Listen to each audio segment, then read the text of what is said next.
সে আমাদের নেতৃত্বে বিএনপির একজন নেতা, সে হচ্ছে সবকিছু মানে আমাদেরকে হ্যান্ডেল করছে। গোটা দেশে আবারও শুরু হচ্ছে সেনাবাহিনীর কঠিন অ্যাকশন। গতরাতে ফরিদপুরে বস্তিতে দীর্ঘদিন ধরে চলা মাদক কারবার ও সন্ত্রাসী কার্যক্রমের বিরুদ্ধে সেনাবাহিনী ও পুলিশের যৌথ অভিযানে 15 জনকে আটক করা হয়েছে। গত কয়েকদিনে গ্রেফতারের সংখ্যা ছাড়িয়েছে 400-র মতো।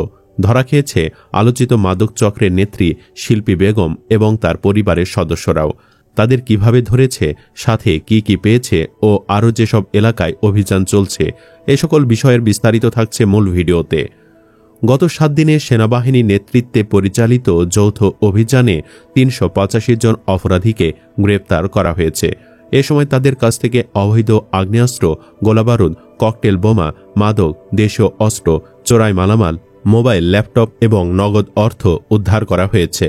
সর্বশেষ ফরিদপুর সদর উপজেলার গুহ লক্ষ্মীপুর এলাকার রেলওয়ে বস্তিতে দীর্ঘদিন ধরে চলা মাদক কারবার ও সন্ত্রাসী কার্যক্রমের বিরুদ্ধে সেনাবাহিনী ও পুলিশের যৌথ অভিযানে 15 জনকে আটক করা হয়েছে। অভিযানে বিপুল পরিমাণ মাদক, দেশীয় অস্ত্র ও অন্যান্য অপরাধ সংশ্লিষ্ট সরঞ্জাম উদ্ধার করা হয়। আটককৃতদের মধ্যে আলোচিত মাদক চক্রের নেত্রী শিল্পী বেগম এবং তার পরিবারের সদস্যরাও রয়েছেন। সেনা সূত্র জানায়, গত কয়েক সপ্তাহ ধরে ফরিদপুর আর্মি ক্যাম্পে গুহ লক্ষ্মীপুর রেলওয়ে বস্তি এলাকায় চলমান মাদক পাচার, জোরপূর্বক দখলদারিত্ব এবং স্থানীয় সন্ত্রাসী কর্মকাণ্ড নিয়ে একাধিক অভিযোগ আসছিল। গোপন সূত্রে তথ্য পাওয়া যায়, শিল্পী বেগম ও তার পরিবার এলাকায় একটি সুসংগঠিত মাদক নেটওয়ার্ক পরিচালনা করছে, যেখানে নারীদের ব্যবহার করে প্রকাশ্যে ইয়াবা, গাঁজা ও হেরোইন বিক্রি করা হচ্ছিল।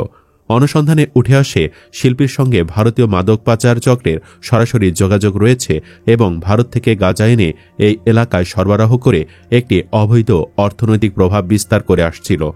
26 জুন রাত 8টায় আন্তর্জাতিক মাদক বিরোধী দিবস উপলক্ষে 15 ইঞ্জিনিয়ার ব্যাটালিয়ন ও পুলিশ যৌথভাবে একটি বিশেষ অভিযান পরিচালনা করে। অভিযানে তাৎক্ষণিকভাবে 7 জনকে হাতেনাতে মাদক বিক্রির সময় আটক করা হয়। এরপর এলাকা জুড়ে পরিচালিত তল্লাশি ও বস্তির কেন্দ্রে অবস্থিত শিল্পীর বাড়িতে অভিযান চালিয়ে তাকে এবং আরও 8 জনকে আটক করা হয়। অভিযান চলাকালে শিল্পীর বাড়ি থেকে বিপুল পরিমাণ মাদকদ্রব্য, দেশীয় ধারালো অস্ত্র এবং মোবাইল ফোন উদ্ধার করা হয়, যা দিয়ে দীর্ঘদিন ধরে এলাকায় ভীতি ও নিয়ন্ত্রণ প্রতিষ্ঠা করে আসছিল তারা। সেনাবাহিনীর পক্ষ থেকে জানানো হয়, অভিযানে উদ্ধারকৃত সামগ্রীতে রয়েছে 45.5 কেজি গাঁজা, 337টি ইয়াবা ট্যাবলেট, 211টি হেরোইনের প্যাকেট, 61টি দেশীয় অস্ত্র, 2টি বিদেশি মদের বোতল, 9টি ফিচার ফোন এবং 10টি অ্যান্ড্রয়েড ফোন। আটককৃত 15 জনকে ফরিদপুর কোতোয়ালি থানায় হস্তান্তর করা হয়েছে এবং তাদের বিরুদ্ধে মাদক ও সন্ত্রাস বিরোধী আইনে মামলার প্রক্রিয়া শুরু হয়েছে। এখানে শেষ নয়। গেল বুধবার রাজধানীর বিমানবন্দর রেলস্টেশন এলাকায় আচমকা এক অভিযানে নারীসহ 7 মাদক ব্যবসায়ীকে গ্রেফতার করেছে সেনাবাহিনী। সেটির নেপথ্যেও ছিল স্থানীয় একজনের মোবাইল বার্তা। দ্রুত ঘটনাস্থলে গিয়ে 7 জনকে হাতেনাতে ধরাসহ বিপুল পরিমাণ গাঁজা এবং মাদক বিক্রির নগদ অর্থ জব্দ করা হয়।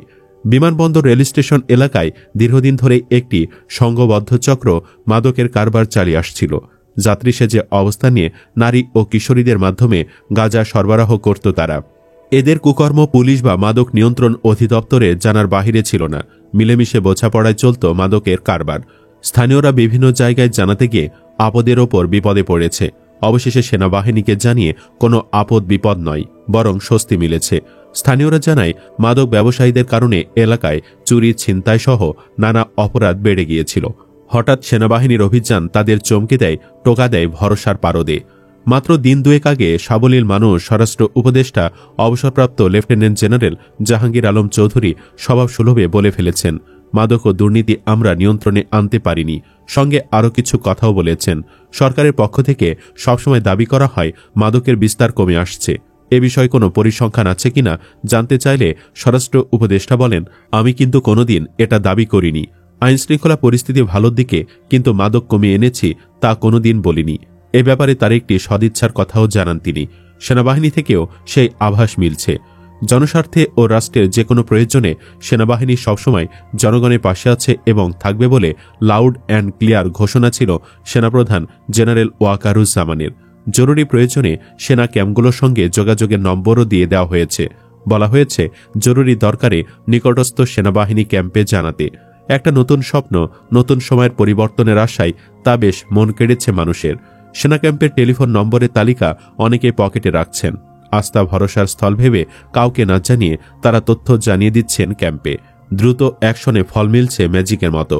আবার তথ্যদাতার পরিচয় গোপন থাকছে। গত মাস কয়েকের কেস স্টাডিতে দেখা যাচ্ছে এসব তথ্যের বেশিরভাগই মাদক সংক্রান্ত। কাজও হচ্ছে সেনা সদস্যদের হাই ভোল্টেজ অ্যাকশনে। ঢাকা, নারায়ণগঞ্জ, চট্টগ্রাম, কুমিল্লা সহ নানা জায়গায় অভিযান চলমান।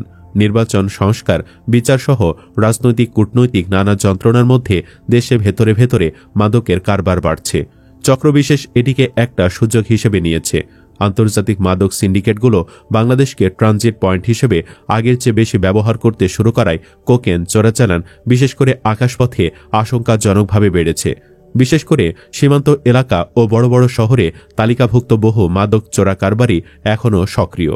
তারা মাদক পরিবহনের কাজে ছোটখাটো অপরাধী, দিনমজুর ও রিকশা চালকদের নিয়োগ করছে। কুষ্টিয়া, চুয়াডাঙ্গা, যশোর, সাতক্ষীরা, পঞ্চগড় এবং দিনাজপুরের সীমান্তবর্তী এলাকা দিয়ে ফেনসিডিল, গাঁজা এবং হেরোইন পাচার হচ্ছে।